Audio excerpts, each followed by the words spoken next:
Hello friends, welcome to Vindhagi Foods. நம்ம சேனலை புதுசாக பார்க்குறவங்க சப்ஸ்கிரைப் பண்ணிக்கோங்க. இன்றைக்கி நம்ம சப்பாத்தி பூரி இதுக்கெல்லாமே ஏற்ற ரொம்பவே சிம்பிளான சூப்பரான சைடிஷ் ரெசிபி தான் பார்க்க போகிறோம். இந்த ரெசிபிக்கு ஒரு கடாயில் 2 ஸ்பூன் அளவுக்கு நல்லெண்ணெய் சேர்த்துக்கலாம்.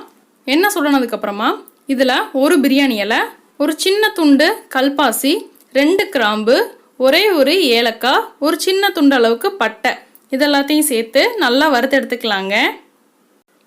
ஏலக்காய் வந்து ஆப்ஷனல் தான், அந்த ஃப்ளேவர் பிடிக்காதவங்க கட் பண்ணிக்கலாம். அதை இது லைட்டாக வதங்கினதுக்கப்புறமா 1.5 ஸ்பூன் அளவுக்கு சோம்பு சேர்த்து அதையும் நல்லா பொரிய விட்டுறலாங்க. அடுத்ததாக ஒரே ஒரு பச்சை மிளகாய், ஒரு சின்ன துண்டு அளவுக்கு இஞ்சி நான் கட் பண்ணி எடுத்து வச்சுருக்கேங்க. ஒரு 5-6 பல் அளவுக்கு பூண்டு, நான் சின்ன பூண்டாக இருக்கனால 5-6 பல் எடுத்திருக்கேன். நீங்கள் பெரிய பூண்டு எடுத்திங்கன்னா 2லேருந்து 3 மட்டும் எடுத்துக்கோங்க. இதையும் நல்லா வதக்கிடலாம். இது நல்லா வதங்கினதுக்கப்புறமா ஒரு மீடியம் சைஸ் ஆனியனை வந்து கட் பண்ணி சேர்த்துக்கலாங்க. நீங்கள் இதுக்கு பதிலாக சின்ன வெங்காயமும் யூஸ் பண்ணிக்கலாம். இதையும் நல்லா வதக்கி விட்டுருங்க. வெங்காயம் வந்து நல்லா வதக்கிட்டோம் அப்படின்னா அதோட டேஸ்ட் வந்து ரொம்பவே நல்லா இருக்குங்க. பாருங்கள், இந்த அளவுக்கு வெங்காயம் நல்லா வதக்கிக்கிடுங்க. அதுக்கப்புறமா நம்ம ஒரு 2 தக்காளி அளவுக்கு எடுத்துக்கலாங்க. இதையும் ஓரளவுக்கு ரஃப்பாக வந்து சாப் பண்ணி வச்சுருக்கீங்க.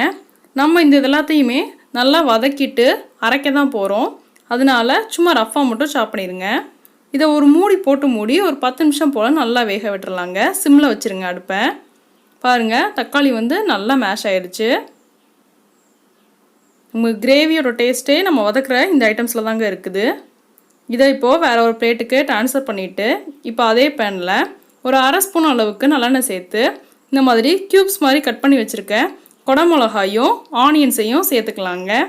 இதை ஹை ஃப்ளேமில் ஒரு நிமிஷம் மட்டும் வதக்கினா போதுங்க. ரொம்ப நேரம் வதக்க வேண்டாம். லைட்டாக இது இந்த மாதிரி வெடிக்கும். அப்போ முதல்ல வேறு பிளேட்டுக்கு ட்ரான்ஸ்ஃபர் பண்ணிக்கலாம். இதை இப்போ அதே கடாயில் 2 ஸ்பூன் அளவுக்கு நல்லெண்ணெய் சேர்த்துக்கலாம். தோலை சீவிட்டு இந்த மாதிரி க்யூப்ஸ் மாதிரி நான் கட் பண்ணி வச்சுருக்கேன் உருளைக்கிழங்க, அதையும் சேர்த்து நல்லா வதக்கிடலாங்க. இது வேக வைக்காத உருளைக்கிழங்கு தாங்க. இது கூட இது வேகிறதுக்காக கொஞ்சமாக தூள் உப்பு சேர்த்துக்கிறேங்க. இதை லைட்டாக கலந்து விட்டுட்டு மூடி போட்டு மூடி ஒரு 5 நிமிஷம் போல் வேக விட்டுறலாங்க. இது வெந்துட்டுருக்க டைமில் நம்ம வதக்கி வச்சுருக்கதை இந்த மாதிரி பேஸ்ட் மாதிரி அரைச்சி எடுத்துக்கோங்க. நல்லா நைஸான பேஸ்ட்டாக அரைச்சி எடுத்துக்கலாங்க. பாருங்கள், உருளைக்கிழங்கு நல்லாவே வதங்கிடுச்சு. கரண்டி வச்சு லைட்டாக அமுத்தி விட்டீங்க அப்படின்னாலே அது வெந்துருச்சா வேகலைன்றதை நீங்கள் கண்டுபிடிச்சிடலாம். பாருங்கள், நல்லாவே வெந்திருக்குது. அடுத்ததாக நம்ம அரைச்சி வச்சுருக்க பேஸ்ட்டை சேர்த்து நல்லா வதக்கிடலாங்க. இது ஒரு 5 நிமிஷம் போல் நல்லா வதங்கட்டும். நல்லா வந்து சுருங்கி அந்த எண்ணெயெல்லாம் வெளியே வரணும். பாருங்கள், நல்லாவே வதங்கிடுச்சு. இப்போது இந்த ஸ்டேஜில் நம்ம மசாலாஸ் வந்து ஆட் பண்ணிடலாங்க. இது கூட நான் 2 ஸ்பூன் அளவுக்கு சிக்கன் மசாலா வந்து ஆட் பண்ணுறேங்க. 1 ஸ்பூன் அளவுக்கு வீட்டில் அரைச்ச குழம்பு மிளகாய் தூள் வந்து யூஸ் பண்ணிக்கலாங்க. குழம்பு மிளகாய் தூள் வந்து வீட்டில் எப்படி செய்யலன்றதுக்கு நான் ஒரு வீடியோ ஆல்ரெடி போட்டிருக்கேன்.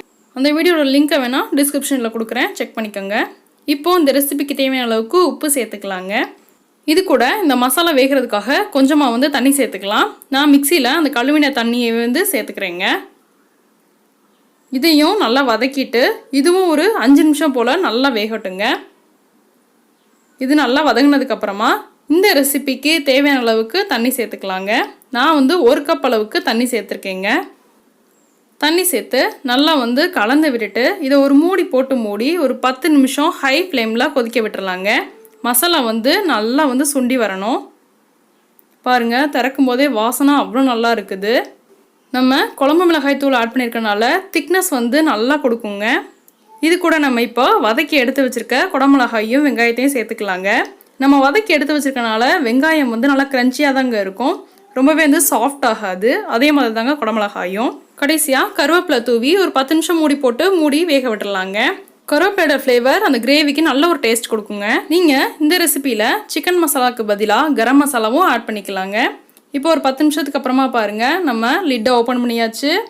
நம்மளோட குருமா ரொம்பவே சூப்பராக ரெடி ஆயிடுச்சு. இப்போது இதை நல்லா கலந்து விட்டுறலாங்க.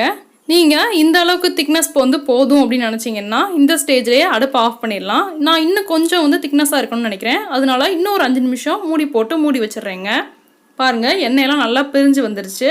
ரொம்பவே நம்மளோட கிரேவி சூப்பராக திக்காக ரெடி ஆயிடுச்சுங்க. நான் இன்றைக்கி பூரிக்கு செய்கிறனால இந்த அளவுக்கு கெட்டியாக வந்து நான் செய்கிறேங்க. இதுக்கு மேலே கடைசியாக கொஞ்சமாக கொத்தமல்லி இலை வந்து தூவி சர்வ் பண்ணிடலாங்க. இந்த வீடியோ உங்களுக்கு பிடிச்சிருந்ததுன்னா லைக் பண்ணுங்கள், ஷேர் பண்ணுங்கள். மறக்காமல் நம்ம சேனல் விந்தகி ஃபுட்ஸை சப்ஸ்கிரைப் பண்ணுங்கள். தேங்க்யூ.